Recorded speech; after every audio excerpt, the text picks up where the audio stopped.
Hello everyone.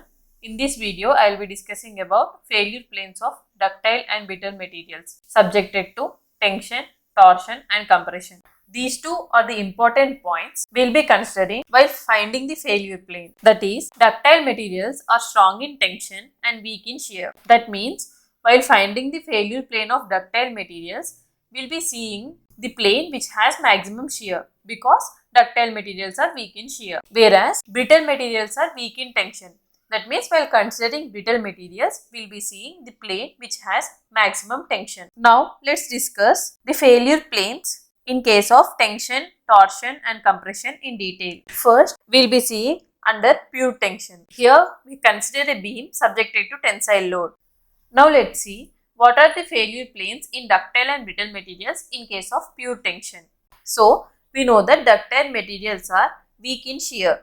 That means our main aim is to find the maximum shear stress plane in this case. We know that when there is a tensile load, the maximum shear stress occurs at 45 degrees and 135 degrees from this plane. We have discussed this thing in detail in principal stress video. If you want, you can refer to that. In brief, if we observe the Mohr circle of any point in this case, it looks something like this. Here, maximum shear stress is at 90 degrees with the maximum principal plane. That means we know that if in Mohr circle the angle is 2 theta, then in actual angle will be with theta.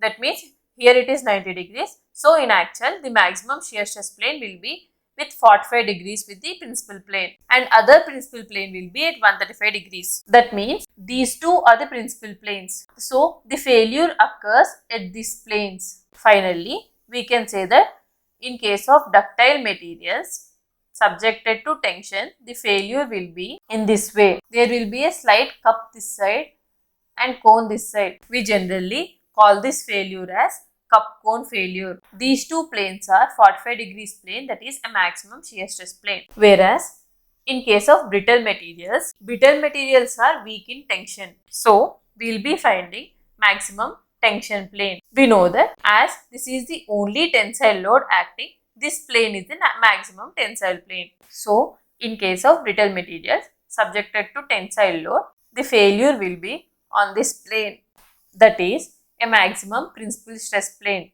This plane will be 90 degrees to the longitudinal axis. Now let's see how the failure plane looks in case of pure torsion.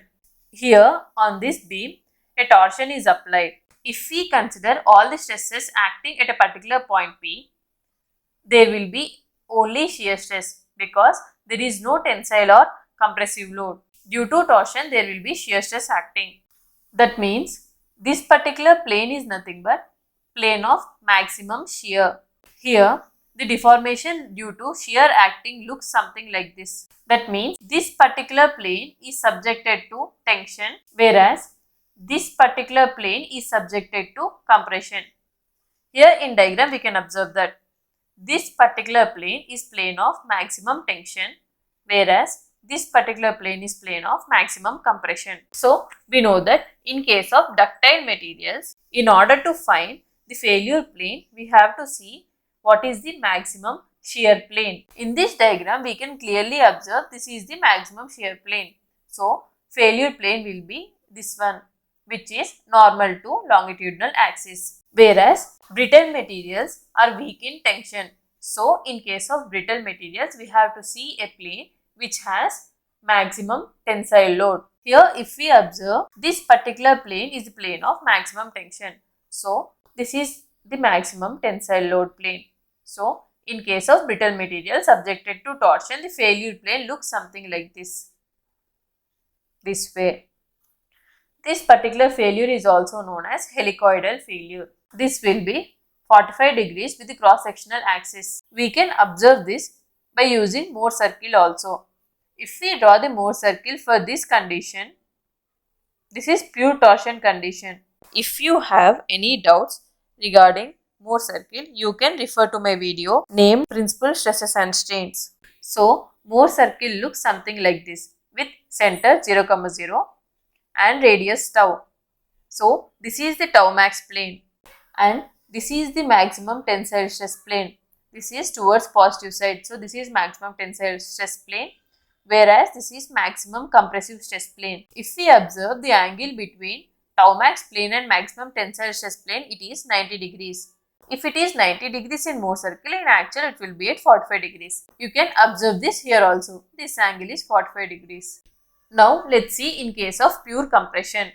In case of ductile materials, compression failure looks something like this. There will be bulging in the structure. We can say this particular plane is known as fracture plane. This particular failure is known as compression yielding. When brittle materials are subjected to compression, the failure plane will be 45 degrees with the longitudinal axis.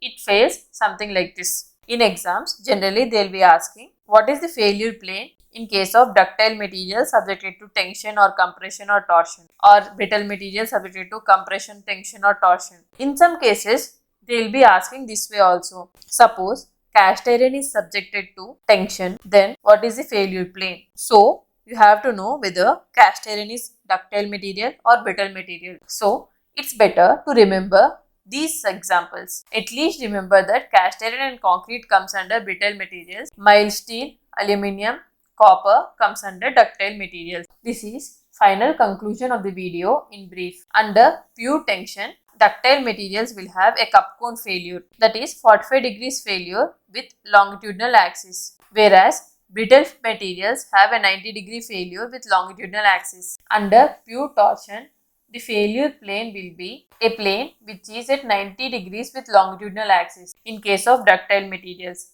whereas in case of brittle materials, the failure plane will be at 45 degrees with this axis. In exam, if you don't have time to analyze the maximum tension plane or something, take some practical example and find. We know that chalk piece is a brittle material. If we twist the chalk piece, the failure plane will be at a 45 degree plane. So, if in question, if they ask a brittle material subjected to torsion, we can imagine chalk piece twisted and we can write it will be a 45 degree plane. Under pure compression, failure plane in ductile materials will be something like this, whereas in case of brittle materials will be a 45 degree plane which looks something like this. With this, I'll end my video. If you find my video useful, please share it with your friends. If you like my content and find it interesting, please do subscribe to my channel. Thanks for watching.